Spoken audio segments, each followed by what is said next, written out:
Grief is a language we all eventually speak, whether it arrives as a whisper or as a storm. It leaves nothing untouched. It slows us down. It knocks the breath from our lungs. It changes everything.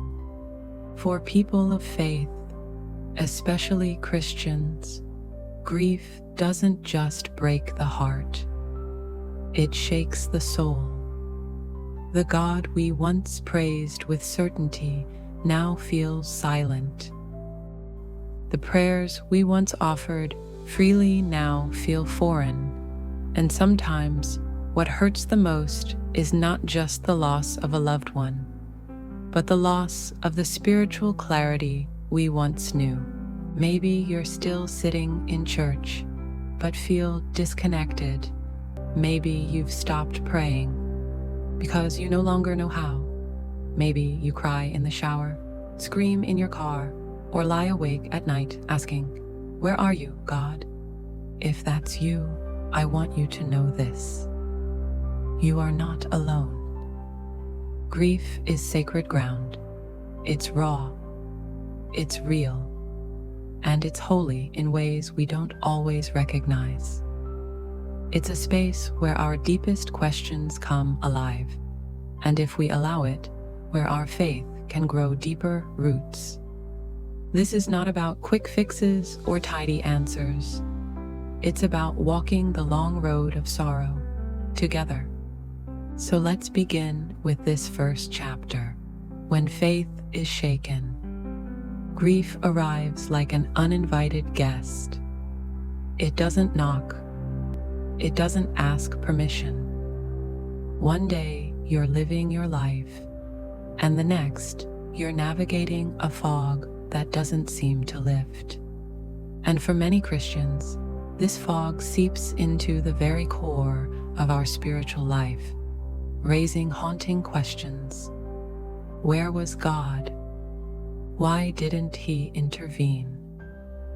Why does my faith suddenly feel so fragile? When Sarah lost her husband in a sudden car accident, her first prayer wasn't really a prayer. It was a scream. A raw, unfiltered cry of anguish. Why God? The man she built her life with was gone in a moment, and nothing made sense anymore. The God she once trusted now seemed silent. Sarah's story is not unique. Many of us are taught that faith means confidence, peace, and trust in all things. But no one teaches us what to do when faith itself feels like it's shattering. She stopped going to church. She stopped reading her Bible. Her prayers became fewer, quieter, and more bitter. And she felt something even more painful than anger at God. She felt abandoned. As a grief counselor and pastor, I've seen this countless times. People whose spiritual lives were steady and vibrant until tragedy struck. Take David, a former youth pastor. He buried his teenage daughter after a long illness. He told me, "I used to teach kids to trust God no matter what. But when we prayed and fasted and still watched her die, I couldn't bring myself to preach anymore. I didn't stop believing in God. I just didn't know who He was anymore." Grief doesn't just hurt, it dismantles. It tears apart the categories we neatly placed God in. And often, well-meaning phrases like, "He's in a better place," or "God needed another angel," only deepen the wound. Even Jesus Himself, hanging on the cross, cried out, my God, why have you forsaken me?" That was not disbelief. That was desperate honesty. That was still relationship, even in the silence. So let me say this clearly. One of the first acts of spiritual survival in grief is permission. Permission to feel what you feel without shame. Anger at God, He can handle it. Silence in prayer, He hears it. Tears that never seem to stop, He collects them. Psalm 13 begins not with praise, but with complaint. How long, Lord, will you forget me forever? That is not blasphemy. That is the voice of a heart still turning toward God, even in pain. God is not threatened by your grief. He is not put off by your doubt. If anything, grief often becomes the forge where honest faith is refined. Grief isn't just emotional, it's spiritual. It can disrupt prayer. It can make worship feel impossible. It raises theological questions we never thought we'd ask. Some of the most common spiritual symptoms of grief include withdrawing from prayer or worship, feeling abandoned or spiritually numb, losing interest in Scripture, questioning God's goodness or power, feeling like faith practices are meaningless. These are not failures. They are signs of deep engagement with the mystery of suffering. They are signs that your soul is awake, even if wounded.